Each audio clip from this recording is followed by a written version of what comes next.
మీకోసం మంచి మాటలు మిత్రమా.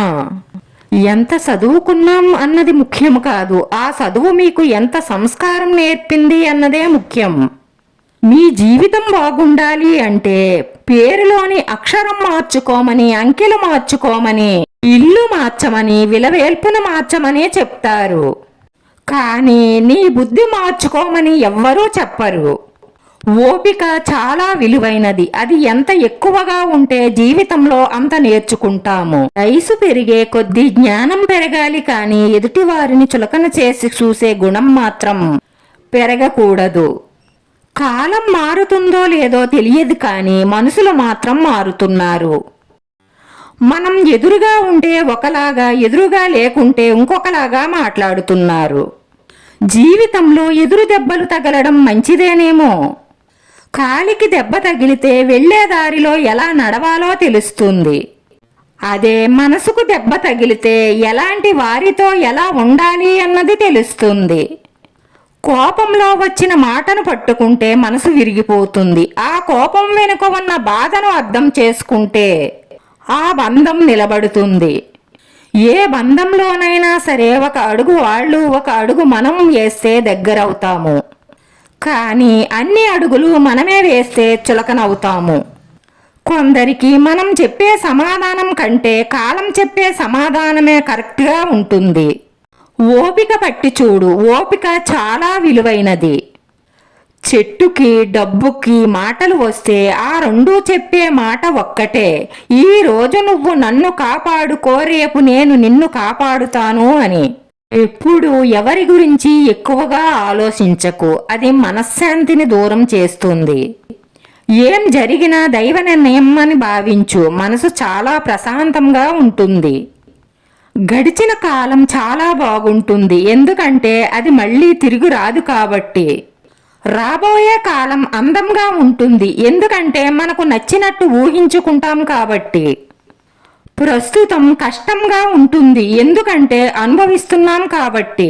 అందరి గురించి ఆలోచించే వాళ్లే ఎక్కువగా బాధపడతారు. ఎవరు ఎలా పోతే మనకేంలే అనుకునేవాళ్ళు హుందాగా దర్జాగా బ్రతికేస్తారు.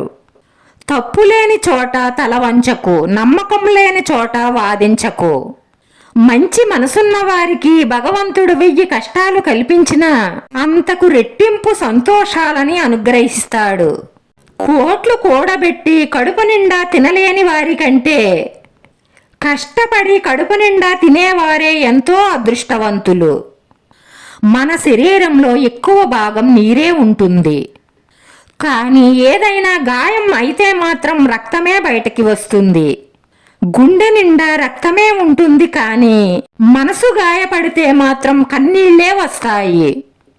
మనం ఎంత తెల్లగా ఉన్నా కానీ నీడ మాత్రం నల్లగానే ఉంటుంది. రంగులతో కాదు జీవితం, మంచి మనసుతో ఉండాలి. జీవితం మనకేమీ నేర్పించదు. మనకు ఎదురయ్యే మనుషులు, వాళ్ళ ప్రవర్తన, వీటి నుండే మనకు అన్నీ అర్థమవుతాయి. జ్ఞానంతో చెప్పేవాడి మాటలు వినకున్నా పర్వాలేదు, కానీ అనుభవంతో చెప్పేవారి మాటలు మాత్రం తప్పకుండా వినాలి.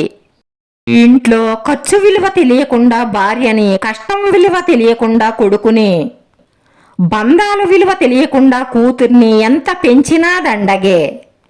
నువ్వు నడిచే దారిలో ఏదైనా అడ్డం వస్తే ఆపవలసింది ప్రయాణాన్ని కాదు, నువ్వు నడిచే దారిని.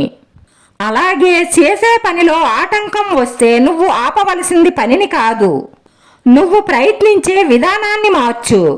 ఏడ్చే కళ్ళను ఇచ్చిన భగవంతుడే వాటిని తుడిచే చేతిని కూడా ఇచ్చాడు. కాబట్టి కంటితో ఏడ్చిన ప్రతిసారి తుడిసే వేలు నీకు ఉందని మర్చిపోకు. తుడుచుకోవడం మానేసి అలాగే కృంగిపోకు. ఎవరో వస్తారు, ఏదో చేస్తారు అని మాత్రం ఎదురు చూడకు.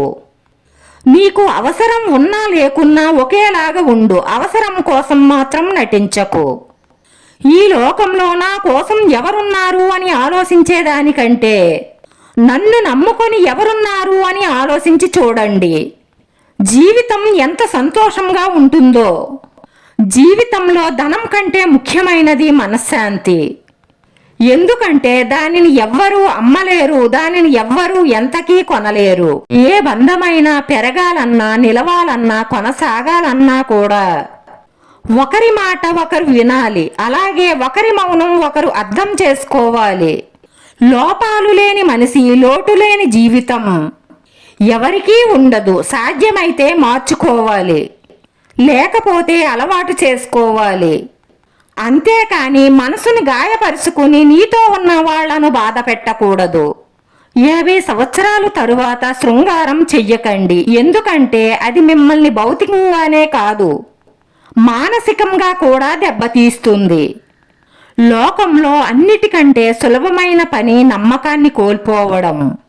అన్నిటికంటే కష్టమైన పని నమ్మకాన్ని నిలబెట్టుకోవడం. అన్నిటికంటే కఠినమైనది నమ్మకాన్ని కాపాడుకోవడం. అద్దంలో మనల్ని మనం చూసుకున్నంతగా మానసికంగా మనల్ని మనం దర్శించుకోవాలి. ఎదుటి వారిని అపార్థం చేసుకోవడం వల్ల మన మీద మనమే నమ్మకం కోల్పోయి జీవితం మీద, దేవుడి మీద కూడా నమ్మకం కోల్పోతాము. సరైన నిర్ణయం తీసుకోకపోతే సమస్యలు ఉద్భవిస్తాయి. నీ నిర్ణయమే నీకు సమస్యగా మారుతుంది. నువ్వు ప్రేమించే దానిని నువ్వు ధ్వంసం చేయడం చాలా తేలిక. ఈ 4 విషయాలకు ఎప్పుడూ సిగ్గుపడకండి. పాత బట్టలు, పేద స్నేహితులు, ముసలి తల్లిదండ్రులు, సాధారణ జీవితం. ఎప్పుడూ కూడా నా తల్లిదండ్రులు నాకేమిచ్చారు అని ఆలోచించకు. వాళ్ళు నీకు జన్మను ఇచ్చారు, నిన్ను ప్రయోజకుడిగా తీర్చిదిద్దారు. నీ ప్రయోజకత్వం, నీ తెలివితేటలు, నీ నైపుణ్యంతో నువ్వు సంపాదించుకుని సాధించాలనుకున్నది సాధించుకో. నన్నింత ప్రయోజకుడిగా తీర్చిదిద్దిన నా తల్లిదండ్రులకు నేను ఏం చేస్తున్నానా అని ఆలోచించుకో. ఎందుకంటే తల్లిదండ్రుల రుణం ఎవ్వరమూ తీర్చుకోలేనిది. కానీ ఈ వయసులో వాళ్ళు సంతోషంగా ఉండేలా మాత్రం మనం చూసుకోగలము. ఎందుకంటే మన సంతోషమే వాళ్ళ సంతోషం కాబట్టి. ఇన్ని మంచి మాటల్లో మీకు ఏ మంచి మాటలు నచ్చినాయో కామెంట్ చెయ్యండి. వీడియో నచ్చితే లైక్ చేయండి, షేర్ చేయండి, సబ్స్క్రైబ్ చేసుకుని పక్కనే ఉన్న బెల్ ఐకాన్ క్లిక్ చేస్తే నేను పెట్టి ప్రతి వీడియో కూడా మీకు వెంటనే నోటిఫికేషన్ వస్తుంది. ధన్యవాదాలు మిత్రమా.